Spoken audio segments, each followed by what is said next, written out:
좀 쉬셨습니까? 네. 14장, 교재 135페이지. 14장에서 뭐 여러 가지 많은 것들을 논의할 수 있겠습니다만은 저는 특별히 선교사의 정체성에 대해서 주제를 잡아봤습니다. 자, 이 14장에 보면 이제 루스드라에서 바울과 바나바가 선교를 하다가 나면서부터 안진뱅이 된 사람을 치유하는 그런 기적을 일으키게 되죠. 근데 이제 이게 그 루스드라에 있는 사람들에게 굉장한 이목을 끌게 됩니다. 왜냐하면 이제 루스드라에 어떤 전설이 있냐면 그 138페이지 보시면 어느 날 루스드라 지역에 제우스와 그의 대변인인 헤르메스, 옛날 성경에는 스스허메 그렇게 나와 있죠. 제우스와 헤르메스가 루스드라 지역에 왔는데 아무도 알아보지 못하고 그들을 영접하지 않았습니다.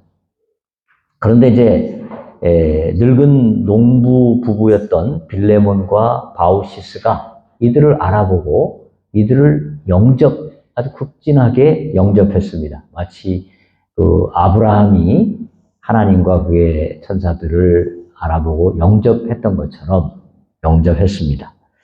그래서 이제 이 제우스와 헤르메스가 이 부부를 성전을 지키게 하고 또 죽은 후에는 크고 아름다운 나무가 되도록 했는데 다른 사람들, 즉 이 제우스와 헤르메스를 알아보지 못하고 무시했던 사람들은 다 죽임을 당하게 되었다. 이런 뭐 전설이 그 지역에 있었습니다. 그래서 이 루스드라 사람들은 아주 초자연적인 능력을 행하는 사람을 보면 어떻게 해야 돼요? 빨리 잘 모셔야 된단 말이에요. 그래가지고 이 루스드라 사람들이 막 이들에게 제사를 드리려고 차비를 갖추었는데 이제 이 바울과 바나바가 그것을 제지하죠. 우리도 여러분과 똑같은 사람이다. 이렇게 제지를 합니다. 그런데 이제 이때 누가 다가왔죠? 안디옥과 이고니온으로부터 사람들이 와가지고 루스드라 사람들을 꼬드겼죠. 이 사람들이 신이 아니라고 본인들 입으로 말하지 않았느냐. 그런데 신이 아닌데 와서 신과 같은 역할을 하고 어떤 능력을 행하면 진짜 신이 제우스와 헤르메스가 진노할 수 있다. 이런 사람들은 빨리 없애는 것이 좋다. 뭐 이런 식으로 아마 선동을 했던 것 같습니다. 그래서 루스드라 사람들이 거기에 넘어가 가지고 결국 바울을 죽이게 되죠. 돌로 쳐서. 근데 그래가지고 이제 돌로 쳤고 그 다음에 쓰러져서 죽은 줄 알고 성 밖으로 내 던졌는데 바울이 다시 또 거기서 일어나서 이제 더베라는 지역으로 이제 가게 되죠. 그러니까 여기서 이제 이 바울은 뭐 완전히 조금 전에는 뭐였어요? 신과 같은 역할, 신과 같은 대접을 받다가 조금 후에는 뭐가 됐어요? 완전 죽일 죄인이 돼가지고 돌에 맞아 죽을 뻔했다라는 거죠. 여기서 이제 바울은 상당한 정체성의 혼란을 겪었지 않았을까요? 그렇죠? 사람이 정체성이란 게 뭐예요? 내가 누구인지를 생각하는 거잖아요. 근데 내가 막 신처럼 떠받들림을 받다가 갑자기 막 하루아침에 중죄인으로 내리침을 당하고 이럴 때 사람이 굉장히 정체성에 혼란을 겪게 되죠.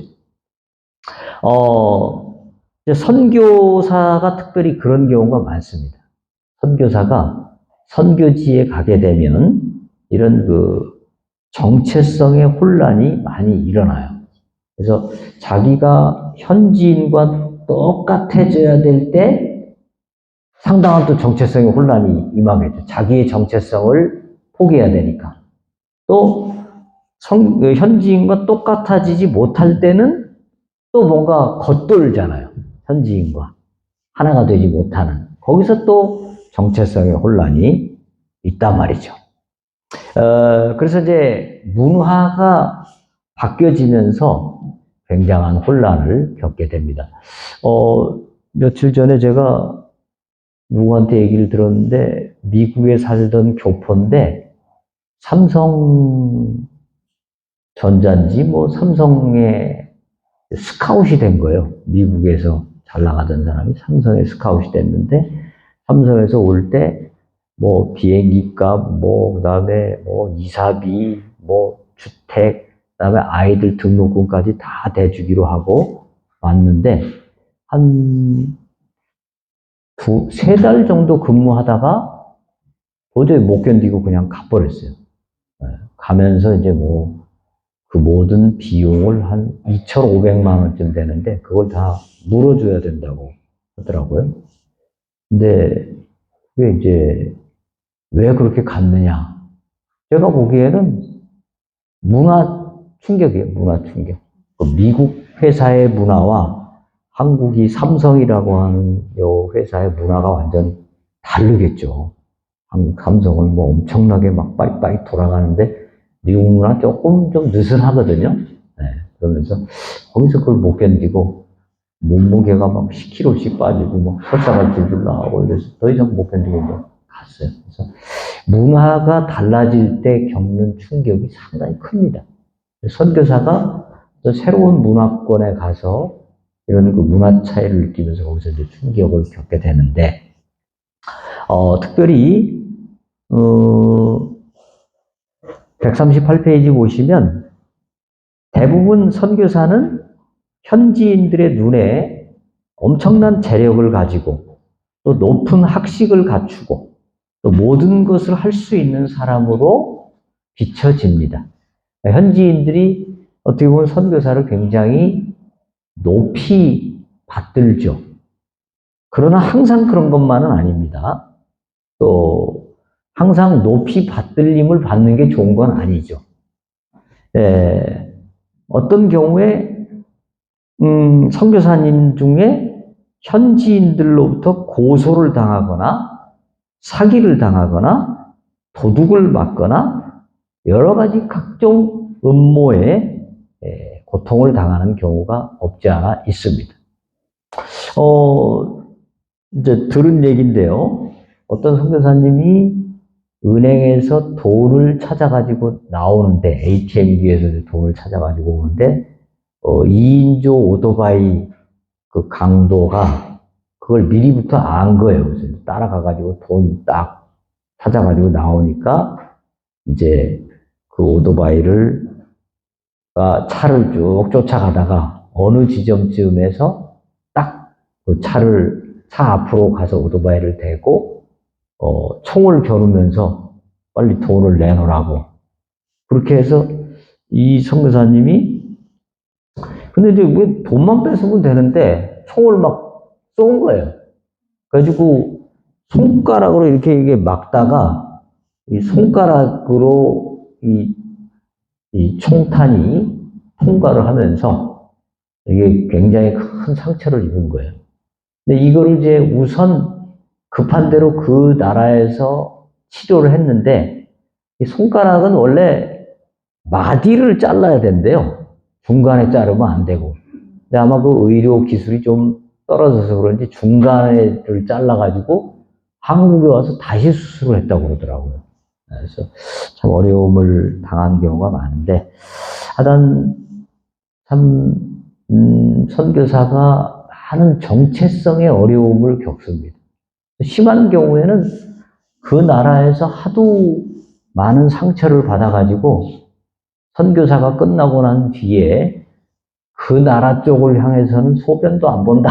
뭐 이런 얘기가 있을 정도로 완전히 막 적대 감정을 갖는 경우가 있어요. 곽 목사님은 뭐 안 그렇게까지 다행이에요. 근데 이게 아주 고약하게 당하는 경우가 참 많이 있습니다. 조심해야 되고, 선교사님들이 굉장히 그 미리미리 지혜롭게 잘 막아야 되고, 또, 정체성의 혼란을 조심해야 됩니다. 자, 그래서 139페이지 가보시면, 우리는 이제 어떻게 하면 이렇게 올라왔다 내려갔다 막 파도처럼 막 휘몰아치는 이런 다양한 상황 속에서 자신의 정체성을 잘 유지하고, 그리고 현지에서 효율적으로 선교를 잘 감당할 수 있겠는가? 이게 우리의 과제죠. 목회도 마찬가지죠. 목회도 어떤 때는 막 성도님들이 참 굉장히 좋아하고 존경하고 따르다가 어떤 때는 그냥 막 내쫓으려고 막 하고 뭐 굉장히 어려움이 많잖아요. 네.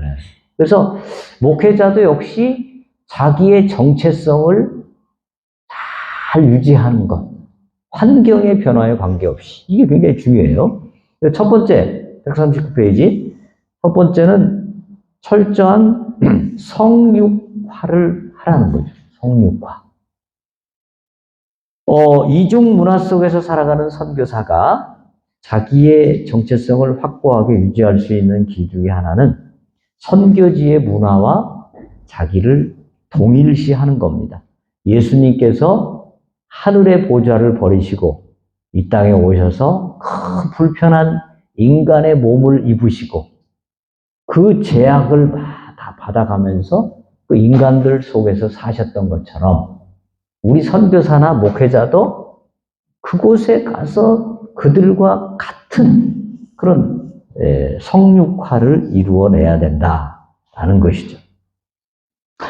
그래서 선교사가 현지인들과 똑같은 그들을 자기의 형제로 생각하고 자매로 생각하고 그들보다 내가 더 우월하다, 내가 더 잘났다 이런 생각을 가지게 되면 자꾸 이게 갭이 벌어지면서 거기서 성육화가 안 되고 그러면 정체성의 혼란이 임하게 됩니다. 그래서 목회자들 가운데도 보면요. 교인들을 은근히 무시하는 사람들이 있어요.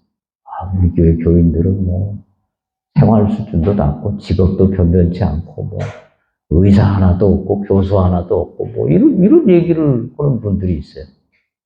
그 교인들의 수준이 어떻든지 간에 그 교인들을 철저히 자기의 형제 자매로 생각하고 그들과 똑같은 눈높이가 되어야만 목회가 거기서부터 이루어지고 그 다음에 성도들이 목사님에게 마음을 줘요.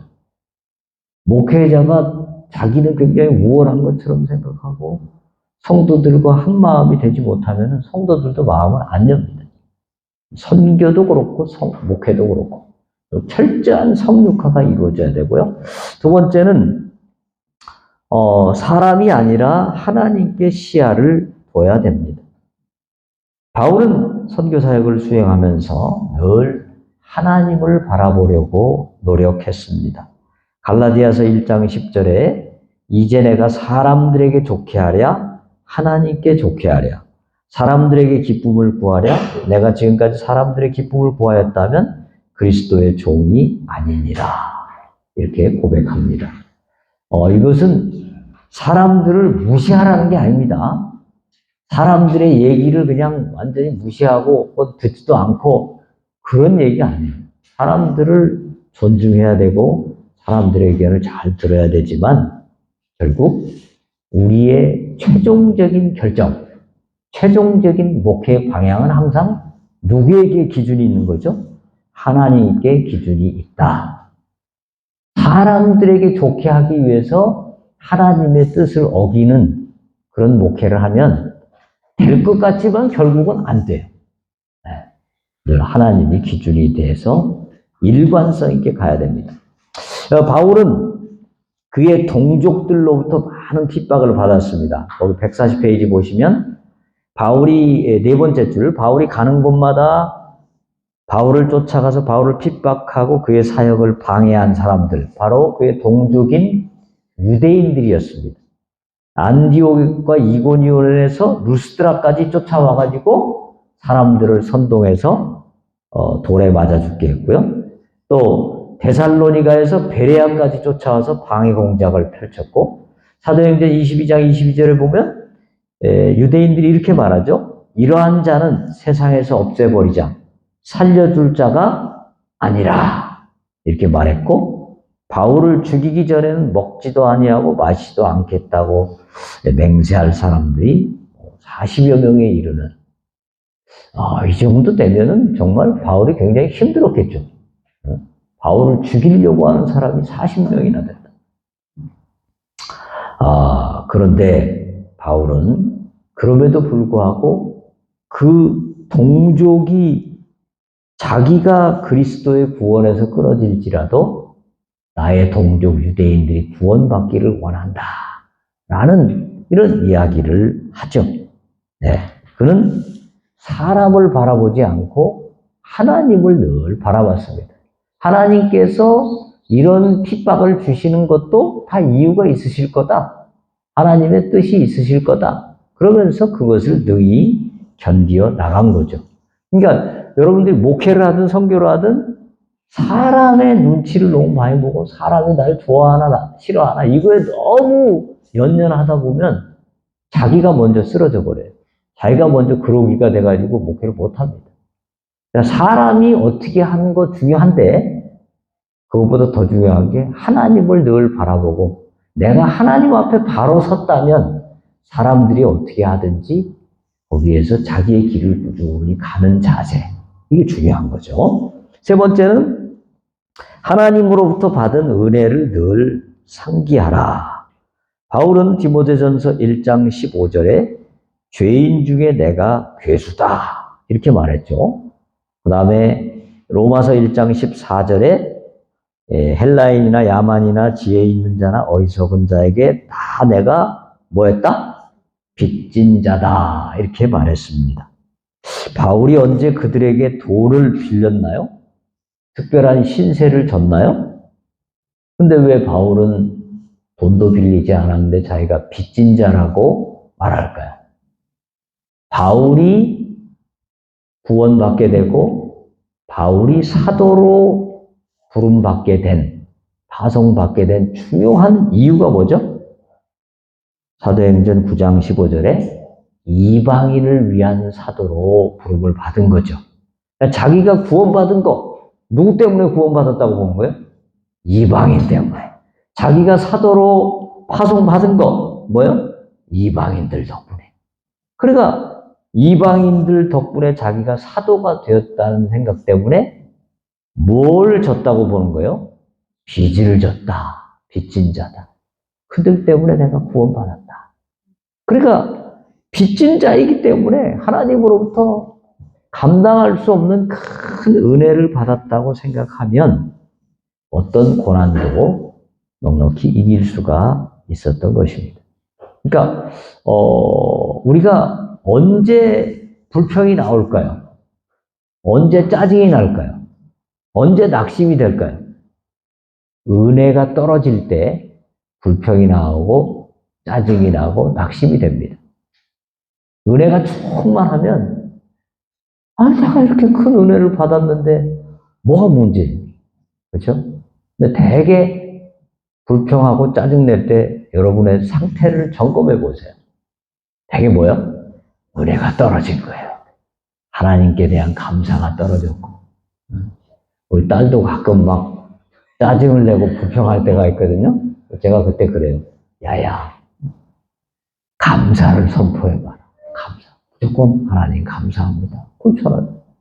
이 어려운 시기에 밥 먹을 수 있어서 감사하고 목회자 집에 딸로 태어나서 감사하고 감사할 게 얼마나 많아요. 네. 아빠는 이렇게 키 작은데 딸은 키가 꽤 커요. 여자치고는. 그것도 또 감사하잖아요. 하여튼 그래서 감사할 걸 찾으면 많아요. 그래서 은혜가 늘 은혜로 충만할 때 정체성을 잘 유지할 수 있고 그 다음에 네 번째는 결국 뭐예요? 하나님의 공정한 심판과 상급이 있다.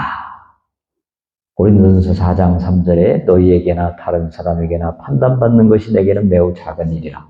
나도 나를 판단하지 아니하노니.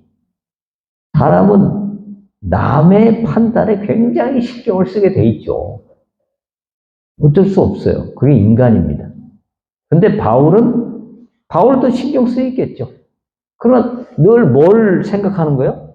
다른 사람이 판단하는 것, 그거를 좀 신경을 덜 쓰는 거죠.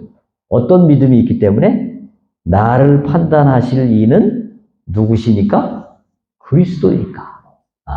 사람의 판단은 좀 불공정하고 편견에 치우칠 수 있잖아요. 그렇죠?